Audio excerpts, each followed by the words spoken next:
Hi friends, welcome to my channel Ramadevi's colourful life. ఈరోజు మీకు నేను ఒక కొత్త రెసిపీతో మీ ముందుకు వచ్చానండి. చూడండి ఫ్రెండ్స్, క్యాబేజీని అయితే నేను తీసుకున్నాను. క్యాబేజీతో మీకు చట్నీ చేసి చూపిస్తాను ఫ్రెండ్స్. చూడండి, క్యాబేజీని మొత్తం ఇలా సన్నగా తరుముకోవాలి.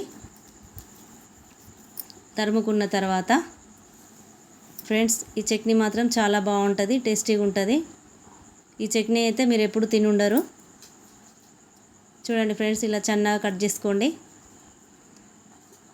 ఒక బౌల్లో కొంచెం సాల్ట్ వేసి వాటర్ వేసి క్యాబేజీని అయితే శుభ్రం చేసుకోవాలి. ఇలా వేసి మొత్తం నేను చూపించిన విధంగా, వీడియోలో చూపించిన విధంగా అందరూ వేసుకొని శుభ్రం చేసుకోండి ఫ్రెండ్స్. దీంట్లో స్మెల్ ఏమైనా ఉంటే పోతుంది ఫ్రెండ్స్. శుభ్రం చేసుకున్న తర్వాత మనం ఇప్పుడు ఈ చట్నీ మాత్రం రోటీకి పనిచేస్తుందండి, చపాతీకి యూజ్ అవుతుంది, రైస్కి యూజ్ అవుతుంది. చాలా చాలా టేస్టీగా ఉంటుందండి. మీ ఇంటికి ఎవరైనా గెస్టులు వచ్చినప్పుడు కూడా ఈ చట్నీ చేసి పెట్టండి. ఇది ఏం చట్నీ అనేది కూడా వాళ్ళకి తెలియకుండా ఉంటుంది, చాలా విచిత్రపోతారు. చూడండి ఫ్రెండ్స్, పచ్చిమిర్చి అయితే ఒక 10 తీసుకున్నాను, తుంపుకున్నాను వీటిని. ఎందుకంటే ఆయిల్లో వేస్తే పైన ఆయిల్ పడుతుందండి. అలా తుంపేసుకున్న తర్వాతనే మనం వేంపేసుకోవాలి. చూడండి, నేనైతే పావుతోనే ఆయిల్ వేసుకుంటున్నాను. ఆ పావు అంటే నాకు సెంటిమెంట్ అండి, ఎప్పుడైనా నేను దాంతోనే వేస్తాను. వేరుశనగ పప్పులు కూడా కొన్ని తీసుకోవాలండి. ఒక చిన్న బౌల్లో కొన్ని తీసుకొని వేయించేసుకోవాలి ఆయిల్లోనే.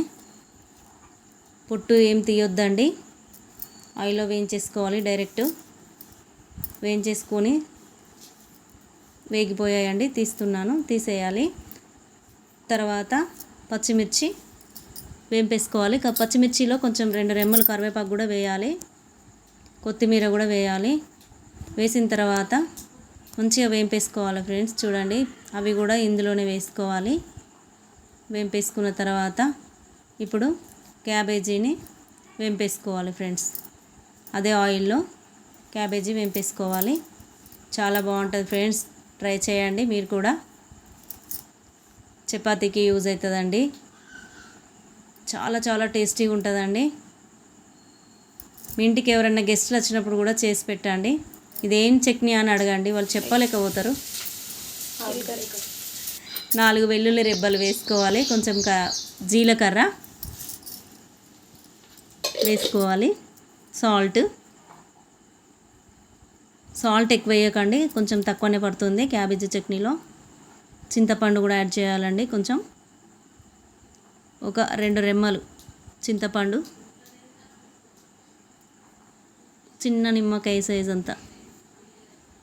చూడండి, చింతపండు కూడా వేసుకోవాలి. వేసుకున్న తర్వాత ఒక్కసారి గ్రైండ్ చేయాలి. బరక గ్రైండ్ చేసిన తర్వాత కొంచెం వాటర్ యాడ్ చేయాలి ఫ్రెండ్స్. చూడండి, కొన్ని వాటర్ యాడ్ చేశాను, మళ్ళీ ఒక్కసారి గ్రైండ్ చేయాలండి. చూడండి ఫ్రెండ్స్, నా వీడియో నచ్చితే లైక్ చేయండి, షేర్ చేయండి, సబ్స్క్రైబ్ చేయండి ఫ్రెండ్స్. చాలా చాలా టేస్టీగా ఉంటుందండి. అయిపోయిందండి, పచ్చడి రెడీ. మీరు కూడా ట్రై చేయండి ఫ్రెండ్స్. బాయ్.